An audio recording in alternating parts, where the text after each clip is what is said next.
ಸ್ನೇಹಿತರಿಗೆ ಮತ್ತು ಇಲ್ಲಿ ವೇದಿಕೆಯಲ್ಲಿ ಆಸೀನರಾಗಿರತಕ್ಕಂಥ ನಮ್ಮ ಬೆಂಗಳೂರು ನಗರ ಜಿಲ್ಲೆಯ ಅಧ್ಯಕ್ಷರು ಹಾಗೂ ನಮ್ಮ ಪಕ್ಷದ ಎಲ್ಲ ಮುಖಂಡರುಗಳಿಗೆ ವರಮಹಾಲಕ್ಷ್ಮಿ ಹಬ್ಬದ ಶುಭಾಶಯಗಳನ್ನ ಕೋರ್ತಾ ಇವತ್ತಿನ ದಿನ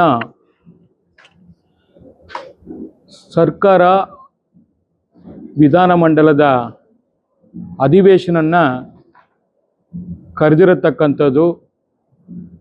ನಾವುಗಳು ಕೂಡ 10-15 ದಿವಸ ಹಿಂದೆನೇ ಅಧಿವೇಶನ ಕರೀತಾ ಇದ್ದಾರೆ.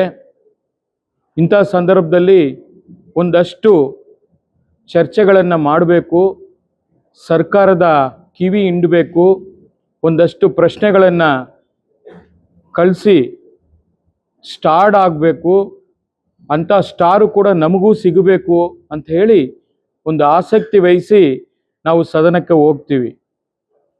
ಆ ಸದನದಲ್ಲಿ ಏನು ನಮ್ಮ ಒಂದು ಡಿಮ್ಯಾಂಡ್ ಏನಿತ್ತು, ಮಾನ್ಯ ಸಚಿವರಾದಂಥ ನಾಗೇಂದ್ರರವರು ಬಹುಶಃ ಕಳೆದ 2 ವರ್ಷಗಳ ಹಿಂದೆ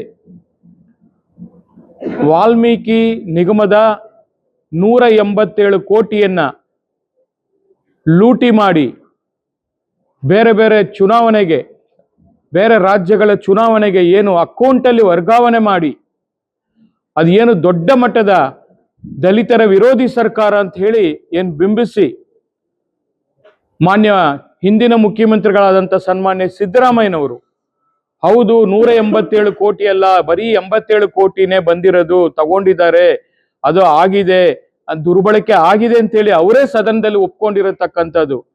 ಆ ವಿಚಾರದಲ್ಲಿ ಅವರು ಜೈಲಿಗೂ ಹೋಗಿ ಈಗ ಬೇಲಲ್ಲಿ ಇರತಕ್ಕಂಥದ್ದು. ಈ ಸಂದರ್ಭದಲ್ಲಿ ಅವರಿಗೆ ಮಂತ್ರಿ ಮಾಡಿದಾರಂತ ಹೇಳಿ ನಾವು ಅವ್ರನ್ನ ವಜಾ ಮಾಡಬೇಕು ಅಂತೇಳಿ ನಾವು ಮತ್ತೆ ನಮ್ಮ ಮಿತ್ರ ಪಕ್ಷವಾದಂಥ BJP ಅವರು ಇಬ್ಬರೂ ಸೇರಿ, ಅದು ಕೆಳಮನೆ ಇರ್ಬೋದು ಮೇಲ್ಮನೆ ಇರ್ಬೋದು, 2 ಮನೆಗಳಲ್ಲಿ ಹೋರಾಟ ಮಾಡ್ಕೊಂಡು ಬರ್ತಾ ಇದ್ದೀವಿ. ಆದರೂ ಈ ಸರ್ಕಾರ ಹಠಮಾರಿ ಸರ್ಕಾರ, ಭ್ರಷ್ಟರ ಸರ್ಕಾರ ಇವತ್ತು ST ಹಣವನ್ನು ನುಂಗಿ ಇವತ್ತು ಆ ಒಂದು ಸಮಾಜಕ್ಕೆ ಏನು ಹೆಣ್ಣು ಮಕ್ಕಳ ಕಣ್ಣೀರನ್ನ ಇವತ್ತು ಬರ್ಸುವಂತ ಒಂದು ಕೆಟ್ಟ ಒಂದು ಪದ್ಧತಿಗೆ ಇವತ್ತು ನಾಂದಿ ಮಾಡಿ ಕೊಟ್ಟಿದೆ. ಅದರ ವಿರುದ್ಧವಾಗಿ ನಾವು ಏನು ಸೋಮವಾರದಿಂದ ನಿನ್ನೆ ಶುಕ್ರವಾರದವರೆಗೂ ಪ್ರತಿಭಟನೆಯನ್ನು ನಿರಂತರವಾಗಿ ಮಾಡಿದ್ವಿ. ಆದರೆ ಒಬ್ಬ ಮಂತ್ರಿ ಕೂಡ ಸರ್ಕಾರದ ಪರವಾಗಿ ಏನು ನಡೆಯುತ್ತಿತ್ತು, ಏನು ಆಗಬೇಕು ಅನ್ನೋದ್ರ ಬಗ್ಗೆ ಚರ್ಚೆ ಮಾಡೋಕ್ಕೆ ಆಗಲಿಲ್ಲ.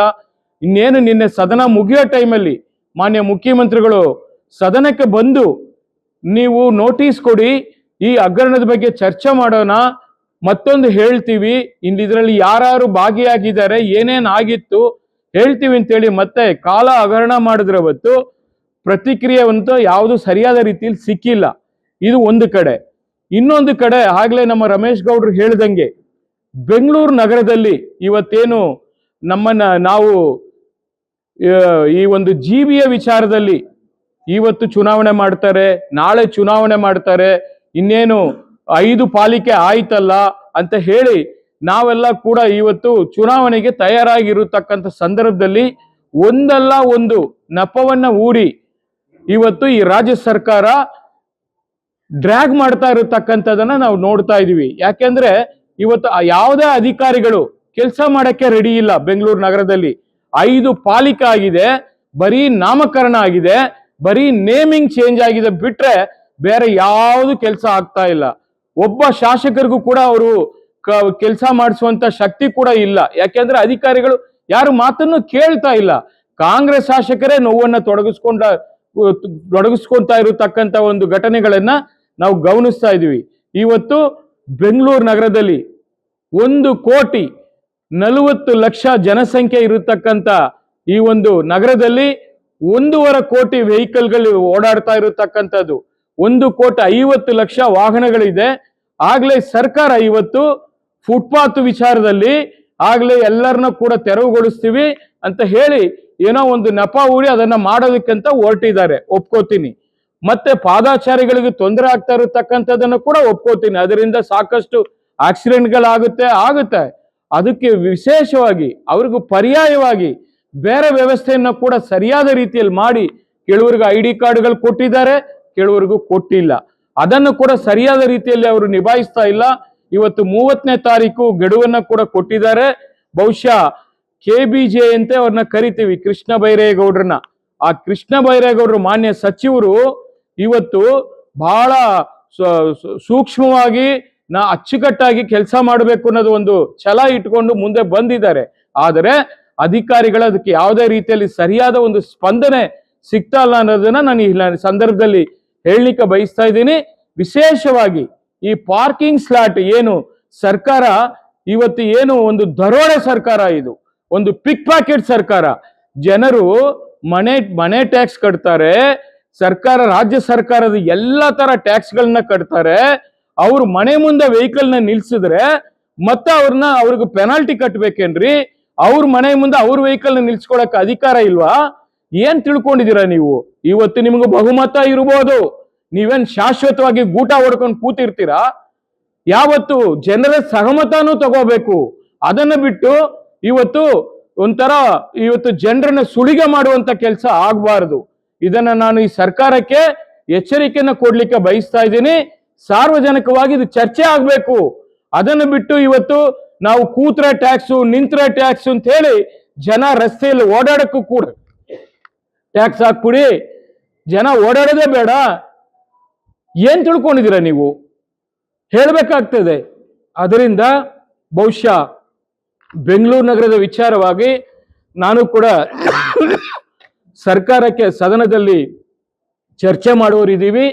ಇದಕ್ಕೆ ವಿಶೇಷವಾಗಿ ಒಂದು ಅರ್ಧ ಗಂಟೆಗಳ ಚರ್ಚೆಯನ್ನು ಕೂಡ ಹಾಕೋತಾ ಇದ್ದೀನಿ. ಈ ಒಂದು ವಿಚಾರ ನನಗಂತೆ ನಮ್ಮ ರಮೇಶ್ ಗೌಡ್ರು ಹೇಳ್ದಂಗೆ ಬಹುಶಃ ಬೆಂಗಳೂರು ನಗರದಲ್ಲಿ ನಮಗೆ ಶಾಸಕರು ಇಲ್ಲ, ಒಪ್ಕೋತೀವಿ. ಆದ್ರೆ ನಾವಿಬ್ಬರು ವಿಧಾನ ಪರಿಷತ್ನ ಶಾಸಕರಿದ್ದೀವಿ. ನಾವು ಬಿಜೆಪಿಯವರು ಮತ್ತೆ ನಾವು ಇಬ್ಬರು ಸೇರಿ ಕೂಡ ಹೋರಾಟ ಮಾಡಲಿದ್ದೀವಿ, ಸದನದ ಒಳಗಡೆ ಸದನದ ಹೊರಗಡೆ. ಯಾಕೆಂದ್ರೆ ಇವತ್ತು ಸರ್ಕಾರ ಒಂದು ಸ್ಪಷ್ಟ ಹೇಳಲಿ, ಈ ತರ ನಾವು ಪಾದಾಚಾರಿಗಳಿಗೆ ಮತ್ತು ಈ ಒಂದು ಪಾರ್ಕಿಂಗ್ ಸ್ಲಾಟ್ಗಳಿಗೆ ಈ ತರ ಶುಲ್ಕ ಹಾಕ್ತೀವಿ, ಈ ತರ ನಿಯಮ ಇದೆ, ಈ ತರ ಒಂದು ಕಾನೂನನ್ನ ತರ್ತಾ ಇದೀವಿ, ಇದು ಜನರ ಜೊತೆಯಲ್ಲಿ ನಾವು ಮಾತನಾಡ್ತೀವಿ. ಮತ್ತೆ ಬೆಂಗಳೂರು ನಗರದ ಶಾಸಕರ ವಿಶೇಷ ಸಭೆಯನ್ನ ಕರೆದು ಏನೇನ್ ಮಾಡ್ಬೇಕು, ಏನ್ ಮಾಡ್ತಾ ಇದ್ದೀರಿ, ಜನರ ಅಭಿಪ್ರಾಯ ಏನು, ಎಲ್ಲವನ್ನು ಕೂಡ ಸಂಗ್ರಹ ಮಾಡ್ಲಿ. ಅದಾದ ನಂತರ ಒಂದು ಕನ್ಕ್ಲೂಡ್ ಬರೋಣ. ಬೇಕಾದ್ರೆ ಒಂದು ಸಮಿತಿ ಮಾಡಿ ಎಕ್ಸ್ಪೋರ್ಟ್ಗಳು ಇರ್ತಾರೆ, ಈ ಟ್ರಾಫಿಕ್ ಎಕ್ಸ್ಪೋರ್ಟ್ಗಳು ಇರ್ತಾರೆ, ಮತ್ತೆ ಕೆಲವು ನಿವೃತ್ತ ಜುಡಿಷಿಯಲ್ ಅಲ್ಲಿ ಇರತಕ್ಕಂಥವ್ರು ಇರ್ತಾರೆ, ಮತ್ತೆ IAS ಅಧಿಕಾರಿಗಳು ಇರ್ತಾರೆ. ಇವನ್ನೆಲ್ಲ ಕೂಡ ತಗೊಂಡು ಒಂದು ಡಿಸ್ಕಷನ್ ಆಗ್ಲಿ. ಡಿಸ್ಕಷನ್ ಆದ್ಮೇಲೆ ಡಿಸಿಷನ್ಗೆ ಬರೋಣ.